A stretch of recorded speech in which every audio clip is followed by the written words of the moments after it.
1년 11개월 만에 통화 정책을 전환하는 바 있습니다. 슈퍼태풍 야기로 베트남 유명 관광지가 심각한 피해를 받고 태국에서도 북부 주요 도시 치앙라이 공항이 폐쇄되는 등 동남아시아 지역에서 피해가 확산하고 있습니다. 베트남 북부 하롱베이 지역에선 지난 7일 야기가 휩쓸고 지나간 뒤 건물 천여 채가 피해를 봤다고 현지 매체가 전했습니다. 태국 치앙마이와 치앙라이주에서도 홍수로 9명이 사망했고 3만여 가구가 침수나 파손됐습니다. 치앙라이 국제공항이 폐쇄됐고 5개 항공사가 항공편 운항을 중단했습니다. 오늘 전국이 대체로 흐린 가운데 수도권과 강원도에는 가끔 비가 내리겠고 충청과 남부지방에는 소나기가 오겠습니다. 낮 최고 기온 26도에서 34도로 어제와 비슷하거나 조금 높겠습니다. KBS 1라디오 9시 뉴스 마칩니다. 오태훈이었습니다. KBS.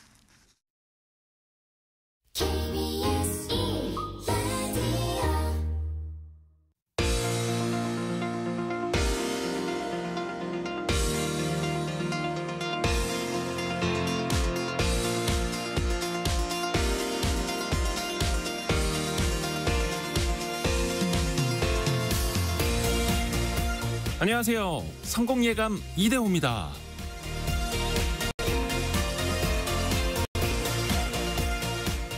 성공의 비결이 무엇이냐 하는 질문에는 여러 가지 답이 나옵니다.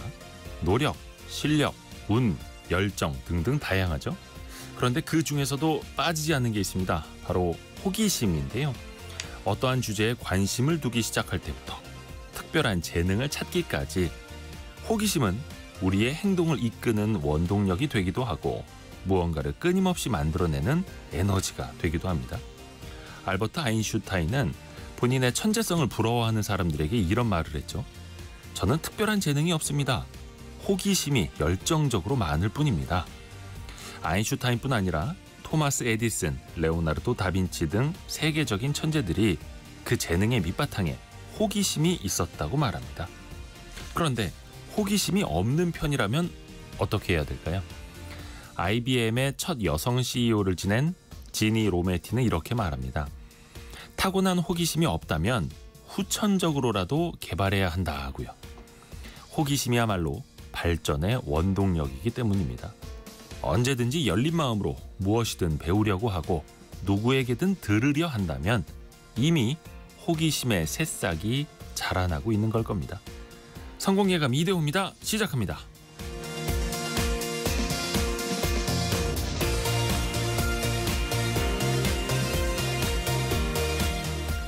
안녕하세요. 이대호입니다. 자, 9월 13일 금요일. 뭔가 이제 한 주를 마무리하는 것 같은데 이제 신이 나죠. 연휴가 시작이 되니까요. 막 설레기도 하고. 김승회님, 내일부터 메리 추석. 미리미리도 추석을 또 축하해주고 계시고요. 한성진님, 닷새 쉬는 직장인들이 부럽습니다. 유유 이렇게도 보내주시고요. 물론 또 일하시는 분들도 많이 계시겠죠. 오늘 원탁의 기자들하고도 추석 이야기 좀 많이 나눠보시죠. 장바구니 물가부터 온누리 상품권, 또 추석 연휴 기간에 해외여행 가시는 분들까지 추석 경제 이모저모 같이 이야기 나눠보시죠. 또 좀 오르나 했더니 6만 원대로 주저앉은 삼성전자 주가. 반도체 업황이 다시 또 좀 불안해진다라는 시선도 생겨나고 있고요. 삼성전자가 해외에서 인력을 감축할 것이다 이런 보도도 나오고 있고요. 좀 안팎으로 뒤숭숭합니다. 삼성전자의 앞날 같이 한번 논의해 보시죠. 경제상식 퀴즈는 4글자 정답인데요. 최근에 여러분이 좀 다녀오셨을까요? 한국물가협회가 서울과 6개 광역시를 대상으로 추석 차례상 비용을 조사해봤더니요. 4인 가족 기준으로 대형마트에서 준비하면 35만 원이 드는데 이곳에서 사면 28만 원이 든다라고 합니다. 약 20% 정도 저렴하죠. 동태포, 시금치, 대추, 소고기 등이 최대 40% 저렴하기도 하다는데요. 이름이 예전에는 이제 재래시장으로 많이 불렀습니다. 그런데 특별법이 바뀌면서 요즘에는 이 4글자로 더 많이 부르게 됩니다. 온누리 상품권이 많이 쓰이는 장소이기도 하죠. 그 4글자로 보내주시면 됩니다. 짧은 문자 50원, 긴 문자 100원이 드는 샵 9730, 그리고 비용이 들지 않는 KBS 콩 어플리케이션 열려 있고요. 추첨을 통해서 다양한 선물을 보내드립니다. 또 유튜브를 통해서도 원탁의 기자들 함께 만나보실까요? 성공예감 이대호입니다. 자주 검색하시면 성공이 가까워집니다.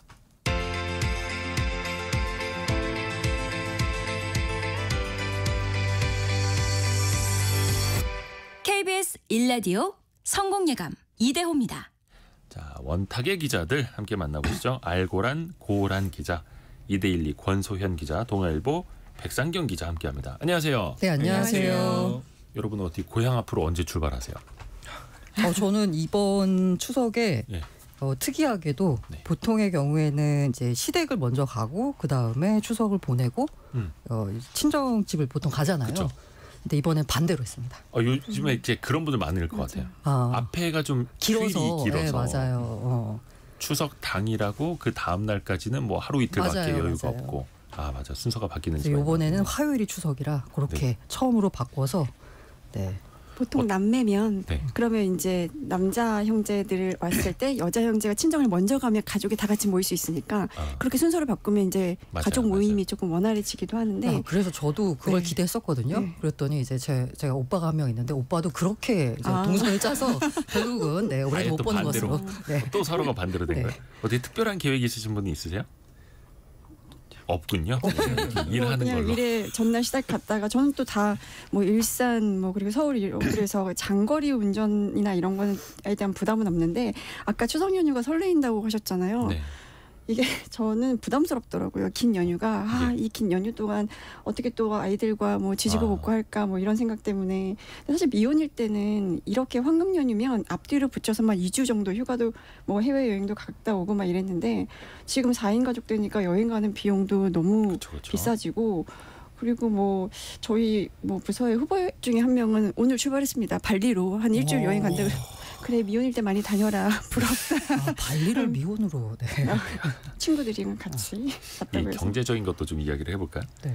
아무래도 물가가 많이 오른 상태다 보니까 제수용품도 그렇고 특히 추석 때 돈 나갈 일이 많지 않습니까? 네. 백상경 기자는 뭐 좀 준비했어요? 저 어때요? 같은 경우는 이제 사실은 이제 지난 주말에 친가를 이미 내려갔다 왔습니다. 그러니까 왜냐하면은 이게 한창 이 추석 연휴 때 움직이려고 하다 보니까 엄두가 너무 안 되는 거예요. 아이도 좀 어리고 아직 애기 해가지고. 어리니까. 네, 그래서 힘들어서. 근데 이제 너무 이제 저의 할머니, 그러니까 딸의 증조 할머니도 좀 보여드리고 싶고 이런 마음도 있어서 조금 움직여야겠다라고 생각해서 한 주 빨리 움직였는데 비용이 교통비만 해도 정말 어마어마하게 나가고요.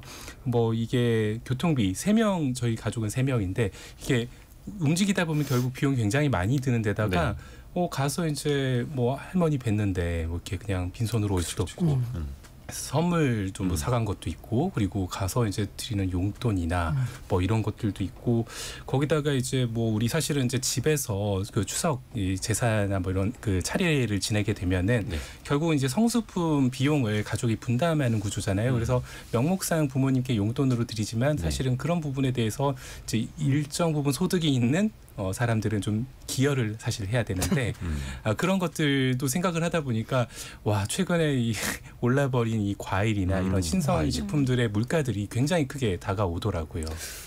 사과배 그나마 최근에 좀 진정됐다고는 합니다만. 이게 진정된 가격인 건가요? 네, 제가 됐다고는 하더라고요. 제가 그 한 달 전까지 미국에 있다 왔는데 네. 미국에서도 물가가 상당히 비싸죠. 한국보다 비싸고요. 더 특히 비싸죠. 이제 서비스 물가 반영한 비싼데 한국에 와서 정말 저는 과일 가격을 보고 깜짝 놀랐습니다. 과일이 더 비싸게 체감돼요. 한국이 더 비싸요, 과일은. 미국이 더 쌉니다. 사과 하나 집었다가 이 가격이 맞나 싶어가지고 제가 다시 한번 확인한 거 있고요. 또 체리 같은 경우에도 이게 뭐 수입품이라서 그런지 어쩐지 모르겠지만 미국 가격이 한국의 3분의 1 정도밖에 안 되더라고요. 뭐 미국이야 원체 농업 강국이니까 이 대규모로 농업을 하니까. 그래서 진짜 한국에서 월급은 올라가지 않는데 물가가 이렇게 가파르게 오르니 살기가 한국도 어렵구나라는 생각이 들었습니다. 근데 최근에 물가 상승률이 2%까지 내려오긴 했잖아요. 물론 이거는 체감이 안 되죠. 물가 지수가 아니라 상승률인데 네. 권서영 기자 어떻게 좀 체감이 됩니까? 그러니까 사실 저희 집 근처에 영등포 청과시장이 있어요. 거기는 도소매를 다 하는 데인데 뭐 배나 사과 이런 과일들은 직접 보고 사야 되잖아요. 그래서 이제 온라인으로 배송을 받으면 좀 물러 마음에 있는 안 부분도 들죠. 있고 그래서 직접 보고 사는데 진짜 들었다 놨다가 들었다 놨다가 이게 그냥 상품 기준은 아니고 이제 먹을 만한 게 사과, 배 이런 게 뭐 바구니 이제 3개, 4개 담겨 있는 게 뭐 10,000원, 15,000원 막 이러거든요. 그리고 이제 추석 때 되니까 이게 선물용 그러니까 한 박스에 이제 몇 개 들어있는 한 박스 이렇게 보면 한 8만 원 막 이래요. 알 큰 이제 상품 기준으로 보면 뭐 채소는 이제 과일시장에서는 안 사봤는데 올 여름에 폭염이 굉장히 오래 지속이 됐잖아요. 네. 그래서 뭐 배추, 시금치 이런 게 엄청 비싸고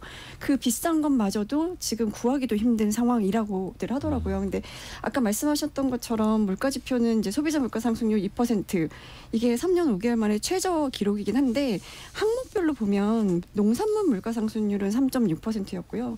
그 중에서도 신선 과실 상승률은 9.6%, 배가 120%가 넘게 올랐고 사과는 17% 올랐고 그나마 이게 이제 핵과일이 출하가 되면서 전월보다는 상승폭이 축소된 거라고는 하는데 이미 이제 전달 그 전달 많이 오른 상태라서 이게 워낙 그리고 고물가가 굉장히 장기간 이어졌잖아요. 그러니까 물가 레벨 자체가 올라갔고 거기서 이제 상승률이 좀 축소됐다고 해도 소비자 입장에서는 이미 비싸졌는데 거기서 조금 더 오른 거는 더 비싸진 느낌이라서 과일을 마음 놓고 살 수 없는 상황인 것 같아요. 그렇죠. 우리가 항상 뉴스에 나오는 물가 상승률은 상승을 누릴 뿐 항상 거기에서 올라서 떨어지진 않으니까요. 3913님은 아들이 군대에 있어서 면회 가신다고 하네요. 맞아요. 이 연휴 때 사실 군대 면회 가는 것도 괜찮겠네요. 물론 이제 길은 좀 막히시겠습니다만 긴 뭐라 해야 됩니까? 좀 고향까지 오래 가게 되면 그 중간중간에 꼭 필요한 곳이 있습니다. 안 들를 수가 없는 것, 휴게소. 네. 그런데 휴게소 물가도 좀 올랐죠. 실제로 제가 움직일 때 제가 이제 고향과 본가가 따로 있어서 그러니까 고향을 제가 태어난 고향을 갔다가 거기서 이제 자동차로 또 이제 본가로 한 번 더 가는 이 네. 작업들을 거치게 되면서 이 고속도로 휴게소를 좀 많이 다니게 됩니다. 네. 근데 들어가 봤더니 이게 가격이. 처음에는 그 생각을 할 때는 뭐 추석 연휴에 가는 길에 뭐 늘상 하던 대로 좀 하나 먹어볼까 이러면서 네 창구를 갔는데 가서 커피만 한 잔 그냥 사들고 결국은 돌아왔는데요. 이게 핫도그나 예. 뭐 이런 우리 소떡 이런 것들 그 우리가 알고 있는 그런 분식 음식들이 거의 한 개에 들면 4,000원, 지금 5,000원 뭐 이런 4,000원이면 싼 편이에요. 네, 그래서 가격들이 진짜. 굉장히 높아져가지고 이거 먹고는 싶은데 이 돈 주고 지금 먹기에는 조금 부담스럽다 싶어서 고민을 하다가 그냥 결국은 뭐 커피 한 잔 사서 화장실만 갔다가 오는. 그러니까 네. 휴게소 음식은 저렴하다라는 인식이 좀 있었는데 그것도 이제 사라지는 것 같고 네. 왜 푸드코트라고 하잖아요. 그러니까 이런 쟁반 가지고 받아서 먹는 그런 음식은 그냥 기본 메뉴가 다들 이제 10,000원이 넘더라고요. 몇천 원대가 거의 우동, 없는. 돈가스 이런 것들. 예. 네. 단품만 먹으면 좀 저렴할 수도 있겠습니다만. 그러면 휴게소에 입점한 업체들이나 휴게소를 운영하는 사업 주체는 그러면 돈이 좀 남을까? 어떻습니까? 여기도 적자가 많다 하더라고요. 휴게소들. 근데 이렇게 음식값도 오르고 뭐 이랬는데 휴게소 사정이 녹록지 않은 것 같더라고요. 그러니까 사실 휴게소 사업이 예전에는 황금알을 낳는 거위로 여겨졌거든요. 왜냐하면 고속도로 중간에 딱 있으니까 여기는 경쟁이 없어요. 네. 지나가다가 어쩔 수 없이 들려야 되고 여기에서 뭐 이쪽 핫바가 좀 싸고 이쪽 핫바는 비싸고 그래서 이게 고를 수 있는 구조가 아니잖아요. 네. 그래서 뭐 독점하는 구조인데다가 뭐 입점 업종이 보호된다라는 것도 장점이었고 그리고 사실 고속도로 통행량이 꾸준히 늘어나는 추세였으니까 이제 매출도 거기에 비례해서 안정적으로 늘어나겠거니라고 생각을 했는데 코로나19 터지면서 이제 많이들 어려워졌죠. 뭐 이동 인구가 좀 줄었으니까 휴게소 매출 급감했고 사실 코로나19 시기에 휴게소에 뭐 이제 한국도로공사가 임대료 납부 유예라든가 보증금 환급 이런 것들을 좀 해주긴 했는데 네. 납부 유예라는 건 사실 6개월에 결국 내야 되는 거거든요. 근데 워낙 임대료가 좀 높은 수준이었는데 뭐 낮춰달라는 요구는 좀 받아들여지지는 않았고 거기에 이제 인건비 오르죠. 그리고 전기요금 같은 이제 운영 관련된 여러 가지 재반 비용이 이제 상승을 했기 때문에 수익성은 이제 하락할 수밖에 없고 그러면서 이제 적자인 곳들이 굉장히 수두룩한데 실제로 자본 잠식에 빠진 곳들도 좀 많아서 뭐 예를 들어 덕평 휴게소라든가 뭐 횡담도 휴게소 같은 것들은 완전 자본 잠식 상태인 거고 그래서 지금 휴게소들 막 전국에 한 200개가 넘는데 이 중에서 폐업위기에 내몰린 곳들도 많다고 하고 인건비가 오르니까 이제 야간에 영업 안 하는 그러니까 사실 야간 운전하는 분들 이제 쉬어가고 뭐 요기도 좀 하고 이래야 되는데 워낙 인건비 높고 여기는 출퇴근이 좀 힘든 구조에 있잖아요. 그 위치상. 그러니까 야간 근무자가 한 명으로 이제 버틴다거나 아니면 아예 없어서 야간 영업을 안 하거나 이러면 또 이제 야간 운전한 사람들의 안전 문제 뭐 이런 것들도 좀 문제가 되고 있는 것 같습니다. 그러게요. 이번에도 또 뭐 항상 연휴 때마다 명절 연휴 때마다 적용이 되는 거기는 한데 고속도로 통행료 무료 정책 있지 않습니까? 이번에도 적용이 되는데 근데 이것도 고속도로 도로공사 입장에서는 또 적자를 또 키우는 요인이 되지 않나요? 이미 한국도로공사 부채가 40조에 육박합니다. 40조니까 이자 비용만 하루에 27억 원이거든요. 이자 비용만? 네, 그냥 계산하면 네.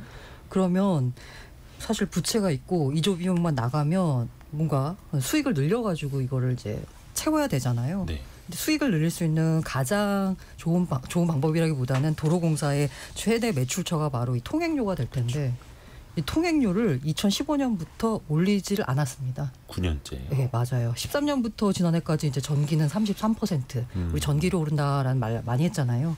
도매가스는 40% 넘게 올랐어요. 네. 그런데 통행료는 2013년부터 그러니까 4.7% 그리고 2015년부터는 아예 묶여 있어요.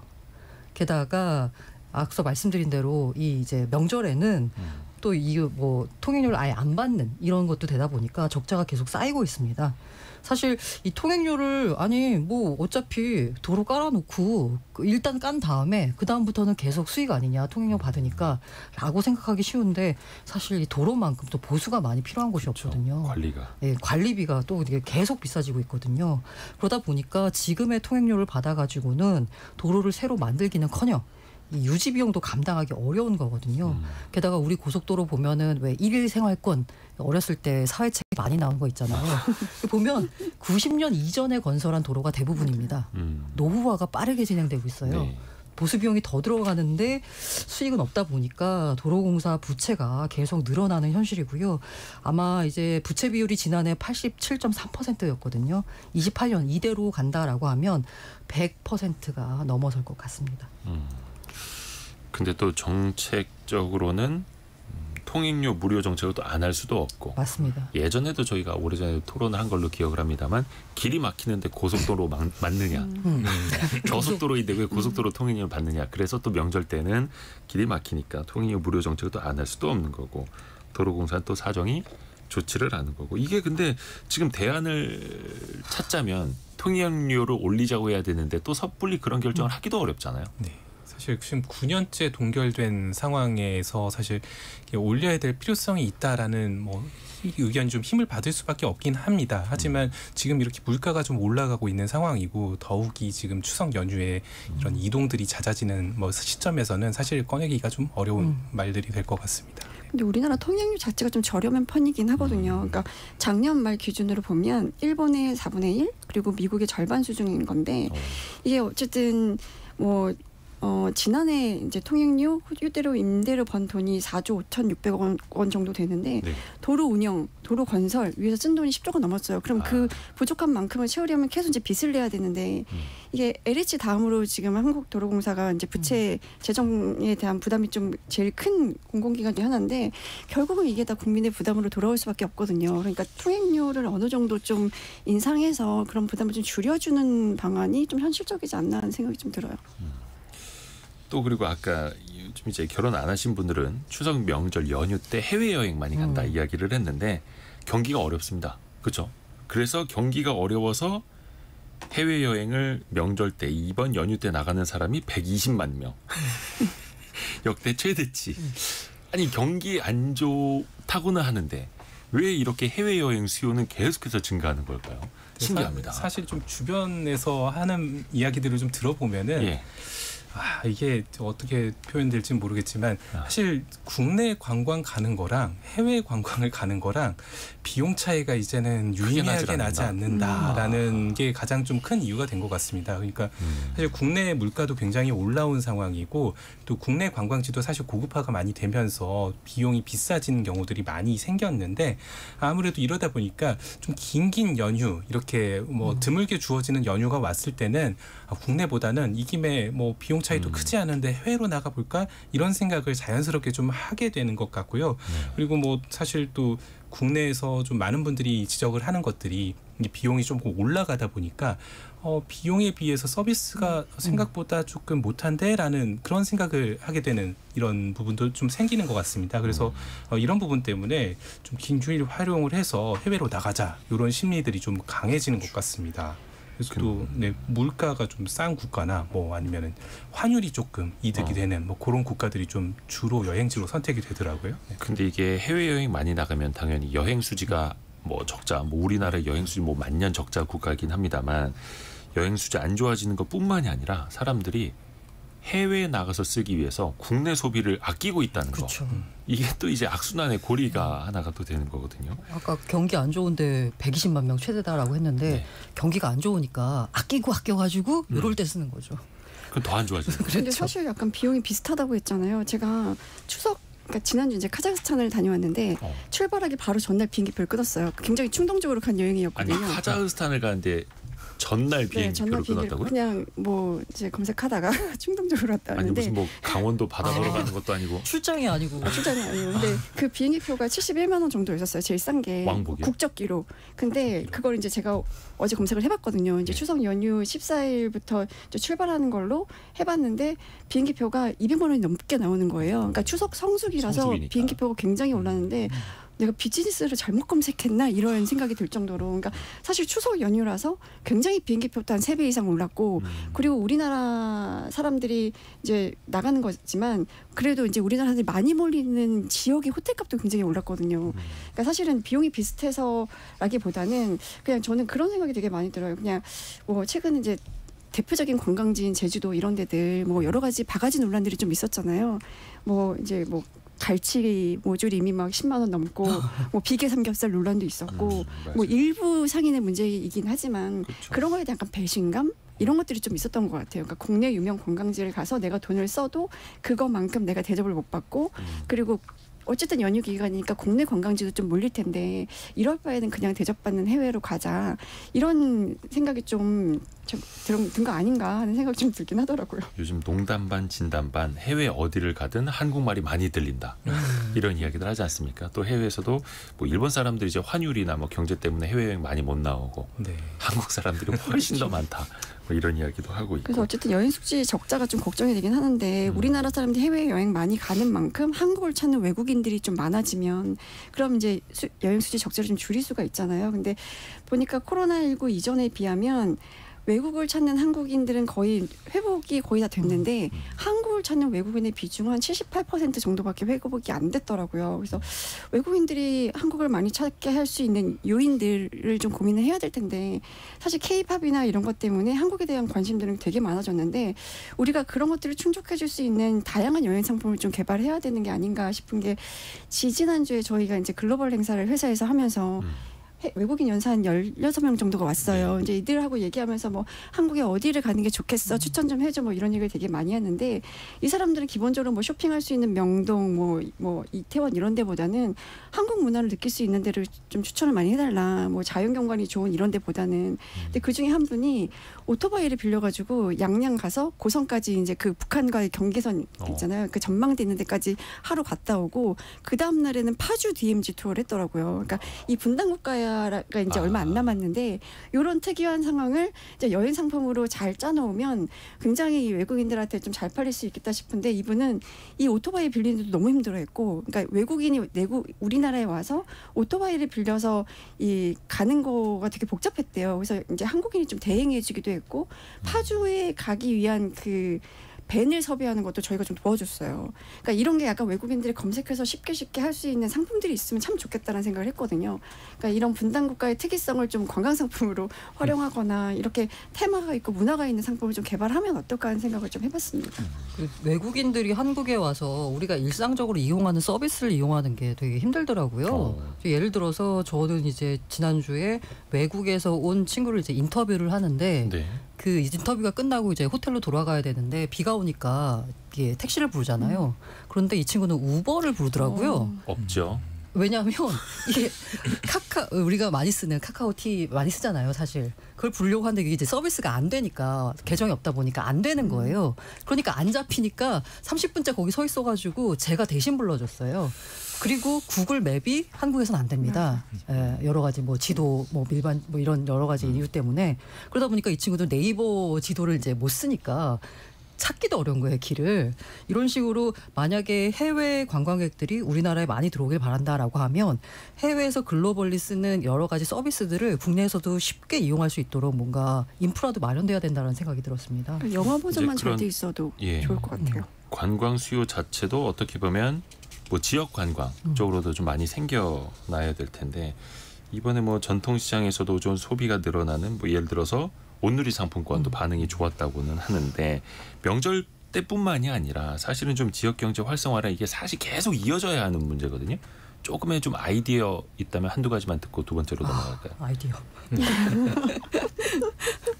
근데 저 같은 경우는 주로 이제 온라인 온누리 상품권 이거를 온라인으로 구매를 하거든요. 근데 사실 좀 스마트폰 익숙하고 이런 세대에서는 되게 직관적이에요. 지금 바로 결제하고 싶은 카드를 물려놓고 예.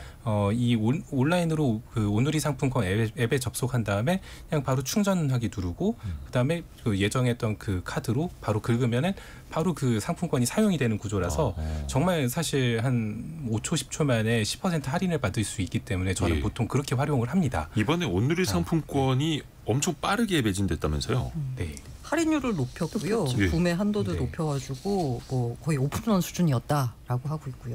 그리고 지류 상품권들은 어르신들은 그런 이유 때문에 어르신들은 지류 지류로 상품권을 되죠. 많이 사는데 예. 그래서 은행의 줄이 되게 길었고 뭐 몇 분 만에 완판됐다고는 하는데 사실 저도 이제 온누리 상품권을 어제 한 10만 원 충전을 한번 해봤어요. 근데 이게 전통시장 뭐 상점가 골목형 상점가 뭐 상권 활성화 구역 여기 있는 점포에서만 사용이 가능하잖아요. 네. 저희 동네 주변에 어디서 쓸 수 있을까 이렇게 봤더니 청과시장 밖에 없더라고요. 그러니까 사용처가 약간 한정돼 있으니까 이게 200만 원까지 한도에서 충전할 수가 있는데 꽉꽉 채워서 충전 안 하고 그냥 10만 원. 그때 내가 10만 원을 한 달 내에 쓸 수 있을까 하는 생각이 좀 들 정도로 사용처가 좀 한정돼 있는 게 좀 아쉽긴 하더라고요. 그래서 저 뭘 살 때 딱 그 액수를 계산해 가지고 그걸 딱 사거든요. 근데 사실 이런 식으로 지류가 어쨌든 어르신들 같은 경우는 지류를 선호하실 수밖에 없는 환경이긴 한데 그런 분들도 사실 온라인으로 좀 쉽게 사용할 수 있게끔 어떤 가이드라든지 아니면 좀 더 편안하게 사용할 수 있는 앱의 좀 개선이랄지 이런 작업들이 좀 뒷받침이 되면 온누리 상품권을 좀 더 많은 사람들이 쉽게 사용할 수 있지 않을까라는 생각은 좀 들고 예. 예, 이종형님도 카드형 온누리 상품권 시장에서 많이 사용하고 계시다고 하고요. 김성윤님도 한도를 높인 건 잘한 것 같다 이런 의견도 주셨습니다. 저희가 경제상식 퀴즈 이것도 사실 이어지는 내용인데 한 번 더 말씀드리고 두 번째 이슈로 넘어갈게요. 뭐 3일장이 열리기도 하고 5일장이 열리기도 하고 근데 사실 여기는 상시적으로 장을 펼쳐놓고 있는 곳이죠. 고기, 수산물, 농산물 등 특정 품목만 취급하는 그 전문 시장도 있고요. 방금 뭐 이제 청과시장 이야기해 주신 것처럼 정말 없는 게 없는 것도 있습니다. 또 유명 관광지에서는 이제 밤에도 영업을 하면서 불야성을 이루기도 하고요. 다만 이곳 주변은 좀 주차가 불편한 곳도 있습니다. 또 냉난방 이런 인프라가 좀 부족하다라는 단점도 있는데요. 내일부터 참고로 이제 18일까지는 이곳 주변 도로에 주차를 하면 최대 2시간까지도 무료라고 합니다. 그리고 이런 성수기 때는 지역 관할 관청에서 주차 딱지를 안 끊기도 하지요. 네 글자로 맞춰주시면 됩니다. 예전에는 재래시장이라고 표현을 했었는데 요즘에는 이 표현을 더 많이 쓰게 됩니다. 이규영님, 누님께서 인근 이곳에서 장사를 하고 계시는데 대목이라 무척 바쁘십니다. 힘내세요 라고 이렇게 메시지 보내주셨고요. 2480님이 명절에 부모님께 온누리 상품권을 구입해서 드리고 있습니다. 할인도 받고 이것도 살릴 수 있고 일석이조네요. 이렇게 보내주셨습니다. 여러분이 생각하신 정답 4글자 짧은 문자 50원 긴 문자 100원이 되는 샵 9730이나 KBS 콩으로 올려주세요.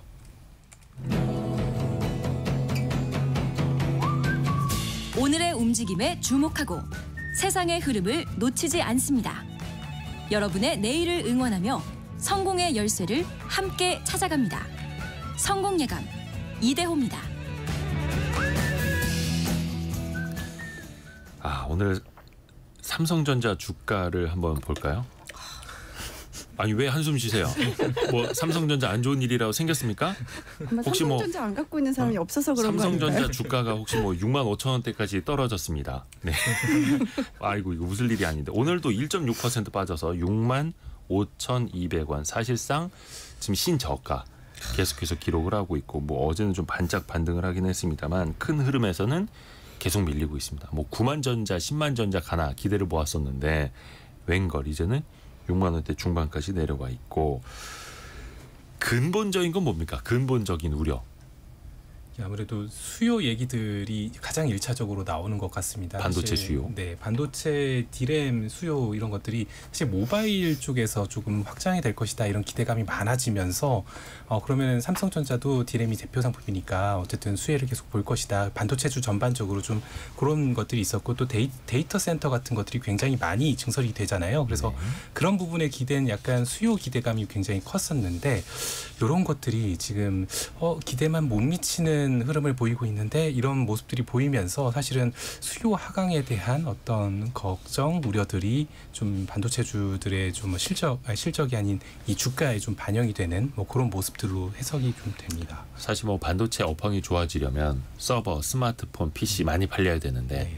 PC, 스마트폰이 많이 팔리는지 안 팔리는지는 아마 우리도 많이 체감이 될 거고 그나마 기존에 좀 AI 서버 쪽으로 기대감이 많았었는데 이 부분도 삼성전자가 하이닉스에게 많이 밀렸었죠. 네. 그래서 특히 그 경쟁력에 대한 우려가 커지잖아요. 사실 요새 삼성전자, SK 하이닉스 같은 K 반도체 주식들이 약간 엔비디아 따라 오르고 내린다는 느낌이었거든요. 근데 간밤에 엔비디아 올랐는데 오늘 이제 두 종목 떨어지는 게 조금 반대로 그러게요. 움직이는 분위기긴 한데 그 뭐 AI 거품론 이런 것 때문에 엔비디아 급락하니까 뭐 따라 급락하고 또 뭐 오르면 반등하면 또 따라 반등하고 이러긴 했었는데 그러니까 저는 가장 결정적인 게 그 엔비디아 주식 급락으로 인한 AI 거품론 붕괴 약간 이런 게 되게 컸던 것 같아요. 그러니까 사실 삼성전자가 뭐 9만전자 이런 걸 바라볼 수 있었던 데에는 엔비디아 밸류체인에 삼성전자 합류할 수 있을 것이라는 기대감이 굉장히 컸었잖아요. 네. 그래서 뭐 승인이 됐다 안 됐다 이런 보도들이 이제 계속 나오면서 기대감이 커졌고 그런 게 삼성전자 주가 상승에 좀 영향을 미쳤던 것 같은데 지금 AI 산업 핵심에 있는 이제 엔비디아 요걸 둘러싸고 AI 거품론 이런 거 불거지고 뭐 그러면서 메모리 수요도 위축될 것이다라는 우려가 나오고 이게 사실 지금 엔비디아 성장이 과연 정점이냐 아니냐 이런 거는 좀 시간이 지나봐야 알겠지만 지금 어쨌든 성장률이 꺾일 수도 있네라는 생각을 처음 하는 시기인 거잖아요. 그게 이제 삼성전자나 SK 하이닉스에 고스란히 좀 반영이 되고 있는 것 같아요. 또 말씀하신 대로 지금 엔비디아에 따라서 많이 움직이는 상황인데 네. 좀 기대를 가장 모았던 게 엔비디아의 이 최신 칩 그 블랙웰이었는데 네. 이게 출시가 지연되고 있다. 뭐 기술적 난관에 부딪혔다. 뭐 이런 얘기들이 계속 나오는 상태고 그래서 이런 것들에 대한 출시 지연이 이루어진다면 자연스럽게 후방에 있는 우리 그 반도체 업체들의 실적에도 악화가 되지 않겠냐라는 것들이 자연스럽게 좀 반영이 되면서 조금 우려감에 따른 주가 하락이 계속 이루어지고 있는 상태입니다. 그리고 또 HBM 가장 최신형 모델인 HBM3E 같은 경우에는 엔비디아로부터 테스트를 통과했는지도 아직은 모르겠고 그렇죠. 기대만 하고 있습니다만 원래 삼성전자도 한 2분기쯤부터는 뭐 양산 시작할 것이다 이렇게 밝혔다가 얘기들이 했었는데 계속 미뤄지고 있는 그래서 근데 실망을 그것도 사실 거듭하고 좀 있네요. 문제인 게 그러니까 지금 삼성전자가 사실 HBM이 만약에 통과가 된다고 하더라도 이게 수율 문제를 해결할 수 있느냐도 사실 좀 살펴봐야 되는 부분이고요. 왜냐하면은 지금 삼성전자에서는 기존의 파운드리에서도 수익이 잘 안 나는 상태인데 사실 한 5년 6년 전이었나요? 그때쯤 해서 뭐 삼성전자가 우리 파운드리 2강 체제로 올라가겠다 하면서 엄청나게 뭐 사업을 밀어붙인 적이 있었는데 사실 파운드리 사업이 지금 그렇게 뭐 삼성전자의 실적에 힘이 돼주고 있지는 못하잖아요. 그렇죠. 이것도 사실은 이제 수율 문제, 뭐 3나노 수율 이런 것들의 문제들이 좀 걸려 있다라는 평가들인데 결국 그러다 보니까 뭐 이 HBM이 만약에 뭐 된다고 하더라도 그래서 그게 수익이 날까? 이거에 대한 사실 사람들의 의구심도 여러 정황과 함께 맞물려서 이번 주가 하락에 조금 반영이 된 것 같아요. 사실 삼성전자 하면 초격차로 앞서가는 인류 기업 이런 이미지가 네. 있었죠. 근데 이게 사실은 과거형이네요. 과거형이 되어버렸고 D램의 어떤 초미세 공정까지는 초격차로 앞서갔습니다만 HBM에서 뒤처지고 있고 파운드리는 뭐 TSMC랑 격차 더 멀어지고 있고 스마트폰 같은 경우에도 중국 화웨이가 그 2번 접는 뭐 트리폴드 폰이라고 하는 그런 걸 또 먼저 내놓고 있고 그러다 보니까 이 삼성전자가 앞서가는 게 좀 없지 않느냐 이런 또 걱정들이 있는 거죠. 뭐 기술적으로 뭐 여러 가지 문제점들이 있다라고 하는 얘기는 차치하고서라도 그 왜 흔히 그 기자 언론사에서 설문조사를 할 때 뭐 이런 거 많이 하잖아요. 아이에게 물려주고 싶은 주식은 네. 빠지지 않고 들어가는 게 바로 삼성전자였는데 지금 만약에 여기 계신 패널분들이나 우리 사회자한테 자 아이한테 삼성전자 물려주고 싶으세요라고 하면 삼성전자를 고르겠어요? 아니면 미국에 있는 어떤 그 매그니피센트 세븐이라는 그런 주식을 고르겠어요? 솔직한 말로 삼성전자는 좀 걱정이 많이 들어요. 맞아요. 사실 이런 말로 좀 대신해 볼게요. 연예인 걱정, 삼성 걱정은 하는 거 아니라고. 근데 요새는 해야 될 것 같아요. 그래요. 요즘에 그래서 우리가 삼성 걱정을 많이 한다는 거죠. 그런 식으로 그 아까 이대호 앵커가 말씀하신 그 초격차에 대한 이미지도 사라졌고 삼성이 이제 어떻게 보면은 그저 그런 기업 중에 하나가 되는 거 아니냐라는 걱정이 있어요.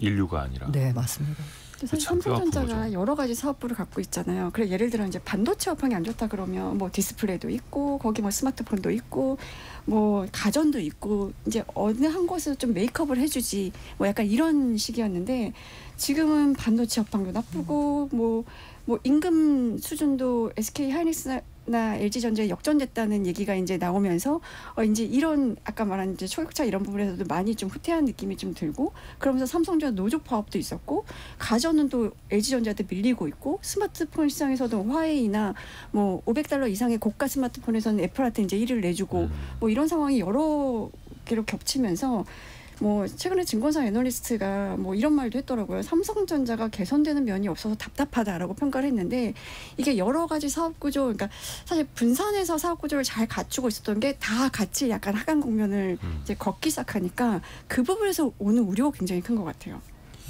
그래서 삼성전자를 둘러싼 미확인 루머들도 굉장히 많이 돌고 있습니다. 뭐 HBM 뭐 퀄테스트 통과했다 못했다 뭐 엔비디아를 또 한 번 실망시켰다 뭐 이런 이야기 계속 나오고 있고 물론 확인은 안 됩니다만 또 최근에는 이게 아마 로이터 보도로 알고 있는데 미국에서 이제 해외에 보냈던 특히 뭐 파운드리를 포함을 해서 인원을 최대 30% 감축할 것이다 이런 보도도 나왔어요. 물론 삼성전자는 부인을 했죠. 이건 우리가 어떻게 평가해야 됩니까? 결국은 사실은 이제 뭐 그 어떤 그 일정 퍼센트를 정해서 뭐 내려보낸 것들은 아니다. 근데 감축 자체는 인정을 했거든요. 그러니까 일상적인 어떤 효율화 차원의 감축이다라는 건데 효율화 그리고 감축이 일어나고 있다는 거, 그러니까 효율화의 어떤 결론이 감축인 거잖아요. 결국은 이제 인력을 줄이고 있다라는 것들은 삼성전자가 그만큼 생각했던 것보다는 지금 경영의 상황이 좋지 않다. 그래서 지금은 고정 비용을 줄여가지고 어떻게든 유동성을 늘려야 된다. 그 대비를 좀 해야 된다라고 판단하고 있다라고 뭐 그 정도까지는 저희가 충분히 이해를 할 수 있을 것 같고요. 네, 사실 근데 이제 국내에서는 또 지금 직원들을 뽑고 있거든요. 한 10,000명 규모로 지금 이달 들어서 지금 대규모 공채를 또 진행을 하고 있는데 공식적으로 뭐 10,000명이라고 밝힌 건 아닌데 보통 추산들을 지금 그렇게 하고 있는데 결국은 이제 국내에서는 또 채용 규모를 계속 늘리고 있기 때문에 이런 것들이 또 해외 감축에 또 영향을 주나 뭐 이런 생각들도 한 번씩 해보게는 됩니다. 네. 원래 삼성이 그냥 그 정기적으로 뭐 이런 표현을 쓰면 그렇지만 사람을 계속 이제 갈아엎는다는 표현을 써서 10%는 계속 내보낸다는 얘기들이 있었어요. 그러니까 삼성이 표현하는 것처럼 일상적인 인력 효율화, 늘 하는 효율화 작업의 일환일 텐데 이게 최근에 삼성전자의 부진과 맞물려 가지고 아예 다 감축한다. 심지어는 최근에는 테일러 시에 짓고 있는 파운드리 요거 철수설까지 나온 마당이잖아요. 물론 삼성에서는 아니 보조금까지 이제 받아야 되는 마당에 철수가 말이 되느냐라고 하는데 이게 그러니까 제품 수주를 못 받으니까 이게 결국 필요가 없는 상황이 되다 보니까 이제 철수설 얘기까지 나오잖아요. 일상적인 해고가 이미 미국 테크 기업들 사이에서도 일어나고 있는데 이게 삼성만 왜 이렇게 갑자기 위기설로 부각되느냐는 최근에 삼성전자가 처한 상황과 맞물리면서 됐다라는 생각이 듭니다. 안 좋을 때 다 안 좋게 보이는 거죠.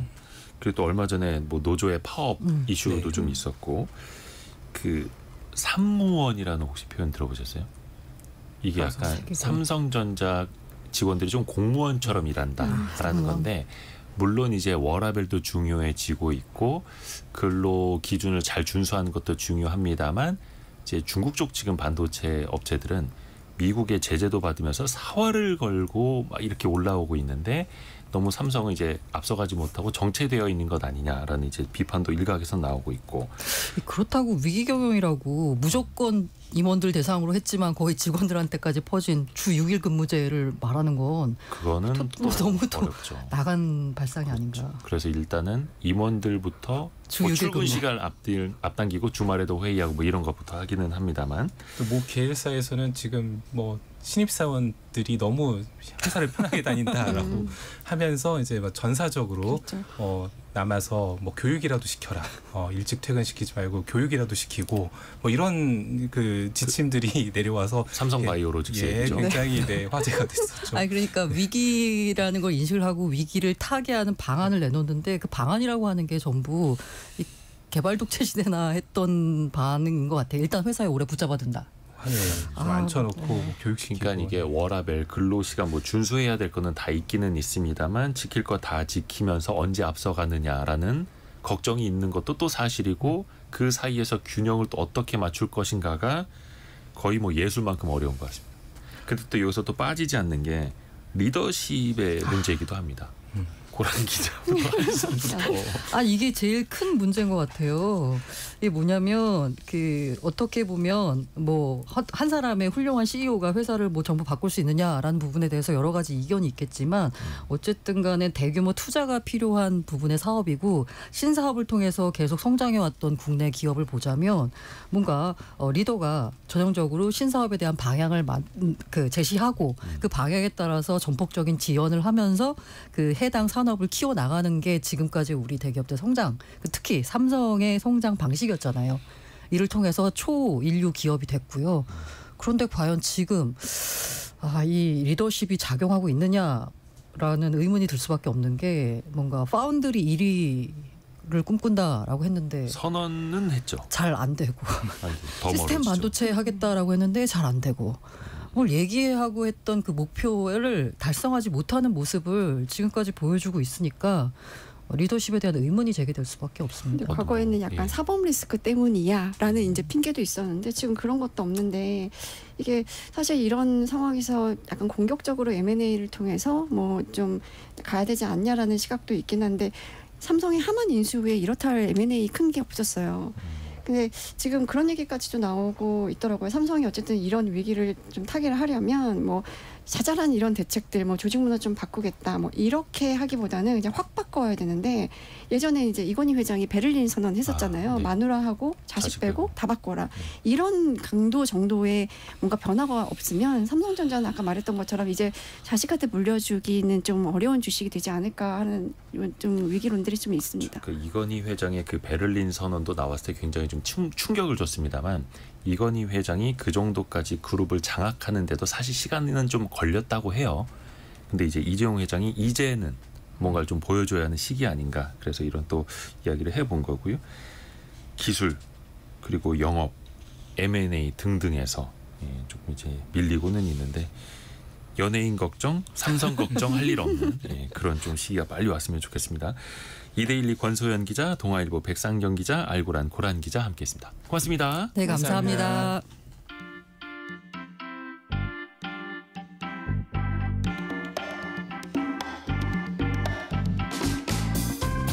지금 여러분께서는 KBS 1라디오 성공예감 이대호입니다를 듣고 계십니다. 프로그램에 참여하신 청취자 여러분께는 추첨을 통해 아름다운 식탁 창조 주비푸드에서 뿌리 담은 리얼 생 와사비를, 쉽고 빠른 판촉물 제작 시너지 기프트에서 무드 등 미니 가습기를, 그리고 성공예감에서 준비한 커피 쿠폰을 보내드립니다. 당첨자는 성공예감 이데오입니다 홈페이지에서 확인하세요.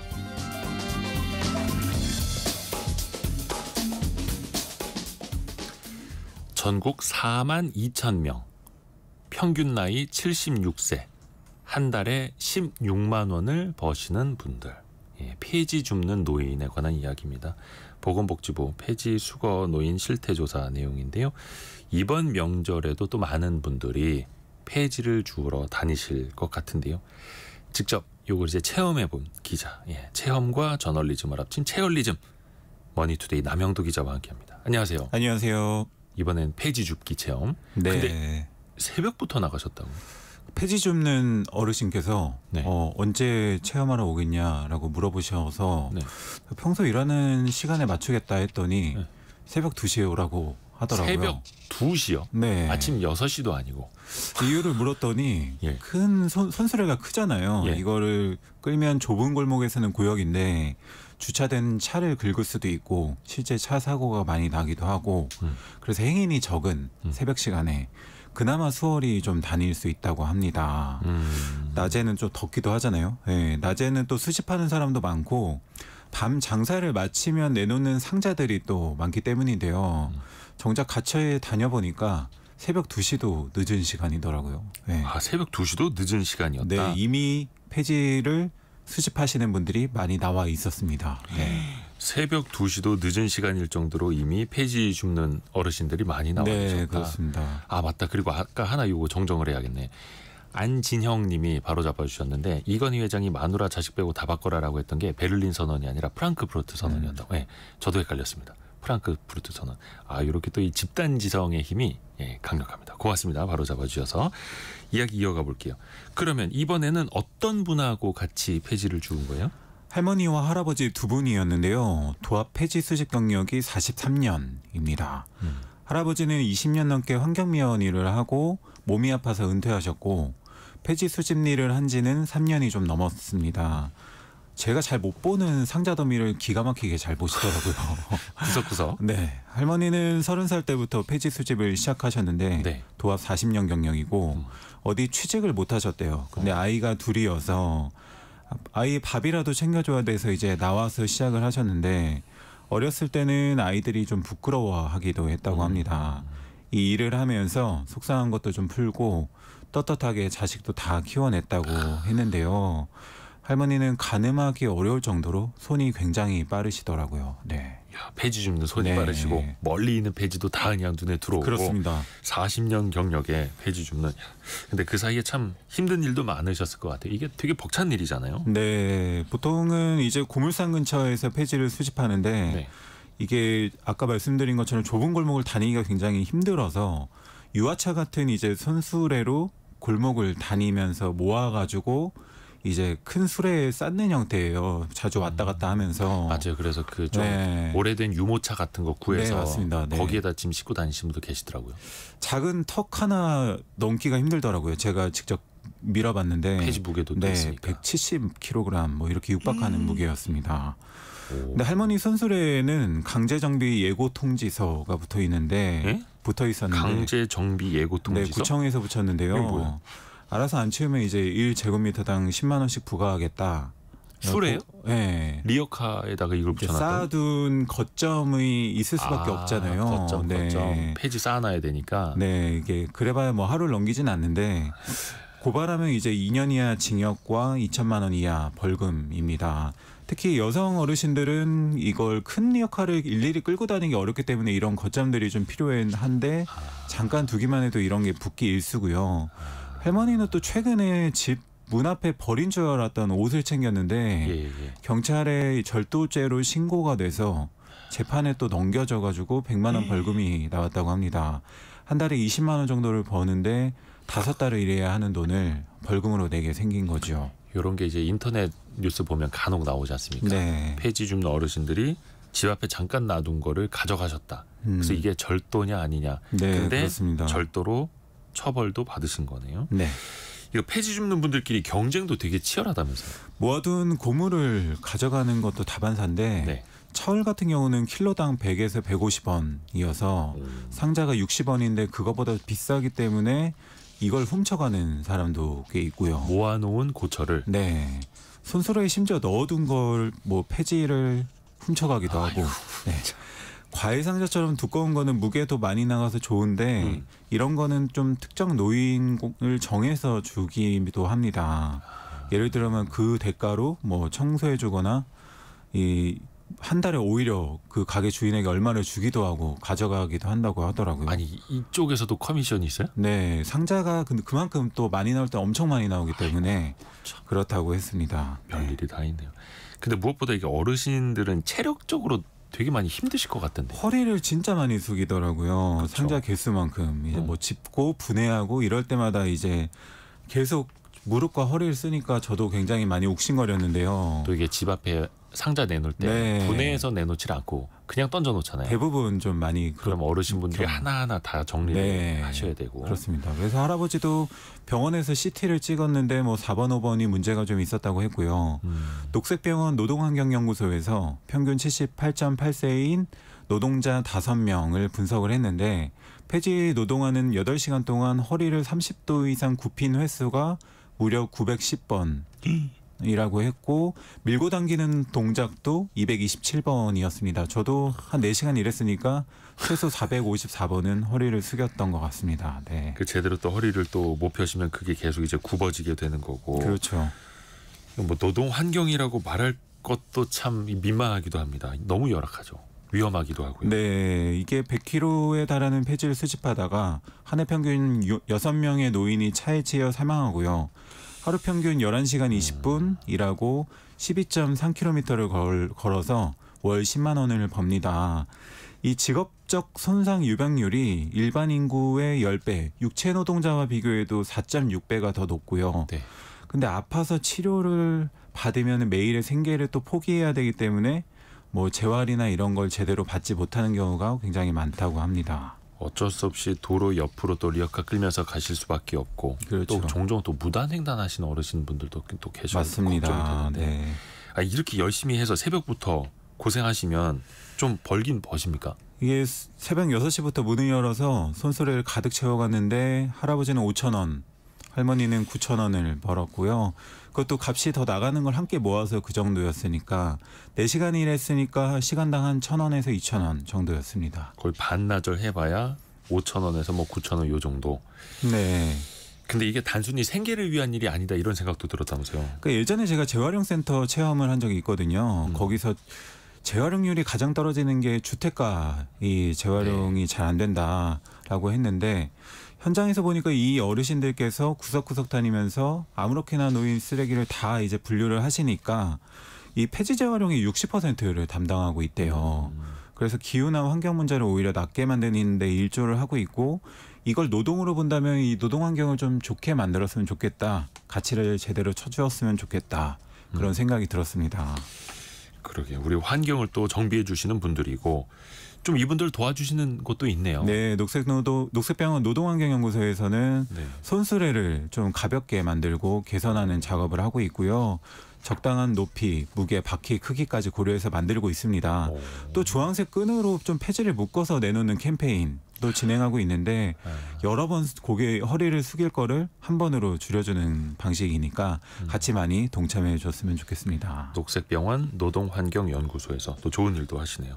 좋은 체험 또 고맙습니다. 감사합니다. 머니투데이 남영도 기자와 함께했고요.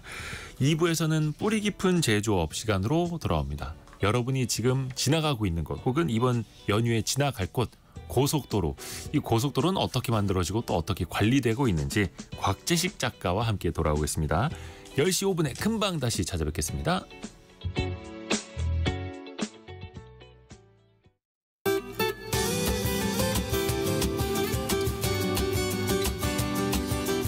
KBS